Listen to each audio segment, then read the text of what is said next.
swinging the march of empire southwestward. The road is built and paid for, and not a dollar's worth of bonds has been sold. This quiet statement of an expenditure of more than $40 million was Mr. J. Ross Clark's summing up of the achievement of his brother Senator W.A. Clark of Montana.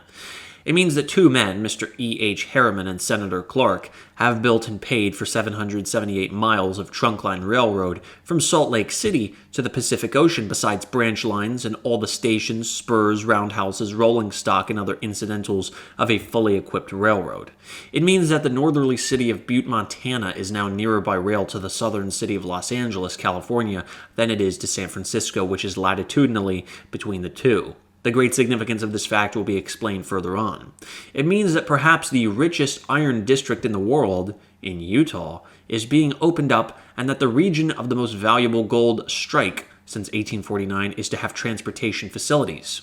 It means that Senator Clark has spent more than $20 million from his private income on one project in monthly installments, each an independent fortune, and that Mr. E.H. Harriman has added to the structure of his railroad ambition another rich traffic feeder to his western system and another outlet for the Pacific commerce which he controls. For Mr. Harriman paid an even half of the construction cost of the road and owns an undivided half interest in it. This railroad is the new San Pedro, Los Angeles, and Salt Lake, which was opened for business May 1st, 1905.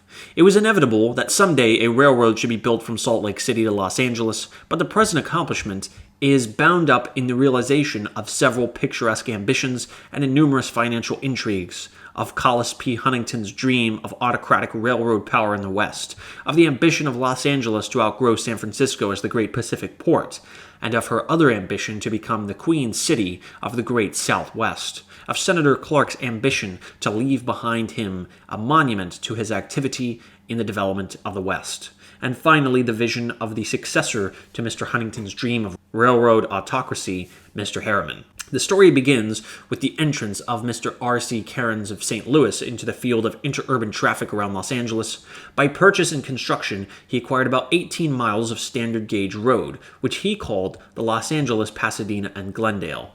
To Mr. Cairns was given the vision of greater possibilities for his little local system.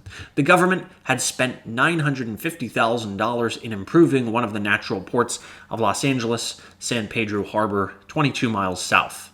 Collis P. Huntington, who controlled the Southern Pacific and through it the power of financial life and death over all the shippers of California, was developing another port, Santa Monica, which was likewise the terminus of his line. The shippers of California were clamoring for a competitor to the Southern Pacific. Mr. Cairns' vision was to make his road a link in a great transcontinental line from Salt Lake City to Los Angeles and San Pedro, which should be that competitor. The rival Union Pacific was his natural ally.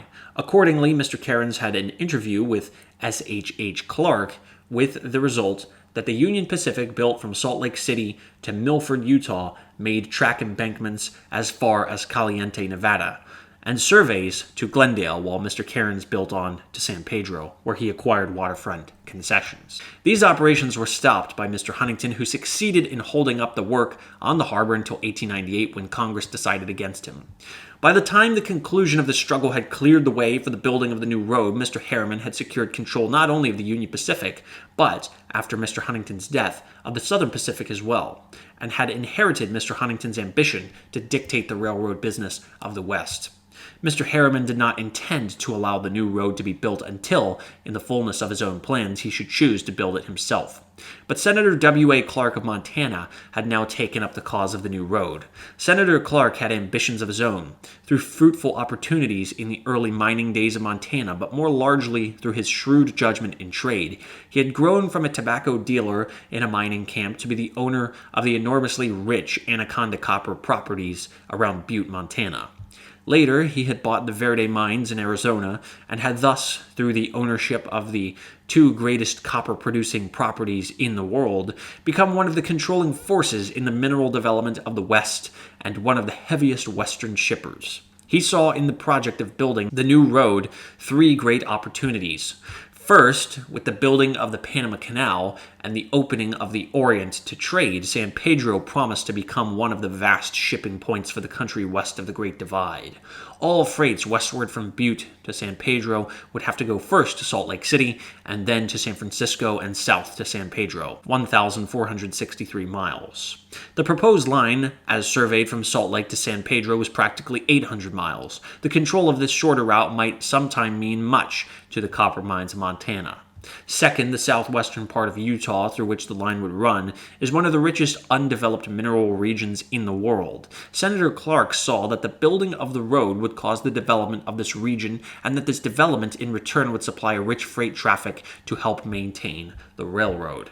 Third, the project appealed to the senator's imagination as a means of leaving behind him an imperishable reminder of the fact that he had helped to develop the West. Consequently, on March 20th, 1901, Senator Clark organized the San Pedro, Los Angeles, and Salt Lake Railroad Company with a capital stock of $25 million, practically all subscribed by himself, to undertake the construction of the line to Salt Lake City. He then attempted to secure the help of Mr. Harriman to carry out the earlier plan of the cooperation of the Union Pacific. Mr. Harriman refused to share in the enterprise, and early in 1902, Senator Clark ordered the engineers of the new company to begin construction work, both from Salt Lake City and from Glendale. At the same time, Mr. Harriman began work to extend the Oregon Short Line from Milford to Caliente. For a year, there was straining, bitter rivalry between the construction gangs of the two lines. Mr. Harriman was making a fierce stand against any encroachment on his domination. Senator Clark was fighting steadily to maintain his pride in completing an undertaking he had begun. The rivalry culminated in a dispute over which line should use a cut in Meadow Valley, Washington. The result was that Mr. Harriman admitted the futility of his defense and sought terms. An agreement of mutual surrender and cooperation was made, by which Senator Clark and Mr. Harriman should each have an equal share in the ownership and control of the Salt Lake line, and should each bear an even half of the construction costs. Furthermore, a 10-year agreement was made regarding traffic arrangements between the Salt Lake line and its connections, the Union Pacific and the Southern Pacific. Under this agreement, the construction of the road was rapidly completed. As a part of the constructive development of the West, the new road must justify itself by its traffic service, especially its freights, for from these, any railroad gets the bulk of its returns and does its greatest amount of good. For this business, the road looks to several great sources: to the output of the mines in Utah and Nevada, to the increasing shipment of fruits and manufactured goods from Southern California, and to its share of the transcontinental traffic, in which may be included the land carriage of Oriental freights.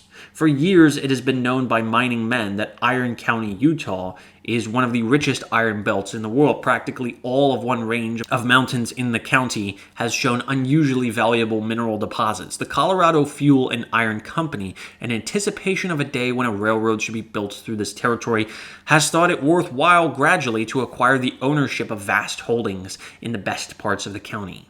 The mines around Milford in Beaver County, next north of Iron County, have been worked with success since about 1890. The coming of transportation facilities means that these mines may be opened and add to the resources of Utah. Besides these mines in Utah, there are the gold fields of Nevada. Here, in the pitiless glare of the desert, weary miles from water and from railroad facilities, a few men made the richest gold strike since 1849. Word of their discovery slowly trickled across the barren places into the outposts of the world and were telegraphed all over the country. Instantly, thousands of men swarmed to the desert. They found that freights were appallingly high and slow. The braver ones kept on and have half developed the mines. But until the new line completes its branch to Bullfrog, the great riches of the camp must be freighted on wagons over long stretches of desert. With the coming of the road, the output of the camp will approximate its full capacity.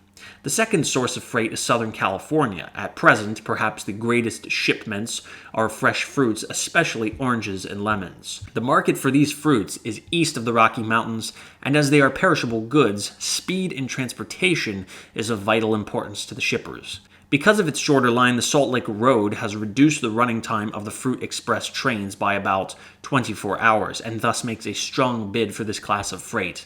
During the season of 1904 to 1905, the 7 counties of Southern California, which grow the bulk of the citrus fruits, shipped 30,000 carloads. For every carload, the railroad company that hauled it received $300. This means that the shipments of citrus fruits alone are worth approximately $9 million a year to the railroads. In another aspect, it is even more significant. Mr. J.J. Hill of the Great Northern Railway recently boasted to a party of Englishmen that he carried wheat from the state of Washington to Liverpool for 20 cents a bushel. An official of the Salt Lake Line made this comment. Mr. Hill's statement amounts to this, that he gets about 1/3 of a cent a pound for carrying Washington wheat 6,000 miles. We get about 1 cent a pound for carrying oranges from 2,000 to 3,000 miles. In other words, our freights are about 6 times as profitable as Mr. Hill's. But furthermore, it takes 20 acres of land to produce a carload of Washington wheat, whereas 1 acre of California land will produce 2 carloads of oranges. One orange grower alone last season paid the Santa Fe $86,000 for moving his crop. Though citrus fruits are the greatest single class of freights from Southern California, there are, of course, many other products which require transportation to eastern markets. The productive area is rapidly being extended by further irrigation. Only last August, Los Angeles voted $1,500,000 of bonds to pay for the water rights on which it had options, and this issue of bonds is only the preliminary step towards an ultimate expenditure of $23 million to bring a new supply of water to the city and its surrounding territory. This money will be spent to build a cement conduit 240 miles long from the lakes at the foot of Mount Whitney in the Sierra Nevada to Los Angeles. The water will be carried the whole distance by the force of gravity, and this means, among other difficulties, that 30 miles of mountain tunneling will be done to maintain the downgrade. The city is purchasing more than 100,000 acres of land from which the water is derived and along the right-of-way of the conduits. The city expects to draw its water from this new source within 4 years. The supply will be sufficient for all municipal uses in Los Angeles, allowing for the city's growth to 3 million population and for the surrounding towns. But the significance of the project in relation to the Salt Lake Line is the fact that besides these uses, there is enough not only to assure irrigation water every year for all the present irrigated belt around Los Angeles, but to add several 100,000 acres to the productive area. Another significant fact in the development of Los Angeles. Until a very few years ago, manufactories were practically barred from California by the scarcity of fuel. With the discovery of oil in Los Angeles itself and in the Kern and Coalinga fields 200 miles north, and with the invention of an engine that uses unrefined petroleum, the fuel problem has been solved and manufacturers have developed it rapidly. It is estimated that the value of the goods manufactured in Los Angeles in 1904 was approximately $40 million. The city has grown steadily for 5 years, an average of 20,000 inhabitants a year. With a vastly enlarged region producing raw materials with cheap fuel and with a rapidly increasing population, the manufacturers of Southern California give further promise of freight business. And if the Salt Lake Line proves itself to be an encouragement to the development of this fruitful region, it will justify its existence also as a force in the industrial progress of the country. In the matter of transcontinental freights, the Salt Lake Line has already forced Mr. Harriman to share with it the business which he formerly controlled altogether by means of the Santa Fe and the Southern Pacific. In turn, Mr. Harriman's half interest in the road secures him for 10 years against transcontinental competition. But at the same time, Mr. Moffat's road from Denver to Salt Lake is creeping westward as a silent menace to Mr. Harriman's dominion, and at the end of the 10 years, it may possibly be another link in the new overland chain.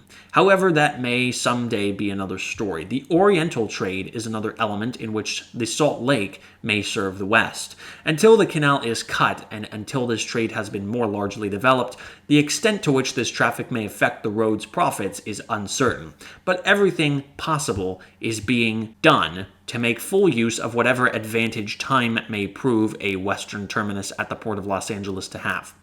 The road owns 1,500 acres of land on the waterfront of San Pedro Harbor, of which the government is making the best port on the California coast, south of San Francisco. By June 1907, a breakwater 9,000 feet long will be completed. 2 million tons of rubble substructure and 250,000 tons of dressed stone superstructure have been put into the construction so far. When completed, the breakwater will offer to storms the resistance of a rubble wall 24 to 50 feet wide below the surface of the water and a masonry wall 20 feet wide at the top, 14 feet above mean lower low water. Behind this storm break will be a sheet of dead calm water with an area of 1 square mile and deep enough to accommodate ships of the greatest draft. On the waterfront of this favored port, on the choicest land for its purpose, the Salt Lake is building its western terminal. terminal. If Los Angeles, through its port, be destined to win a large share of the Oriental trade, Senator Clark's road will carry it. But this also is for the future. Even in the transcontinental traffic, the Salt Lake's share is, to be sure, as yet comparatively meager, and grudgingly bestowed by Mr. Harriman. It is, too, under rate agreements that give small relief to Western shippers. But Mr. Harriman's own career is proof that new men of a new generation can force new adjustments of railroad control and of freight distribution. And the tendency towards government regulation has acquired a momentum that no railroad autocracy, however entrenched, can much longer withstand.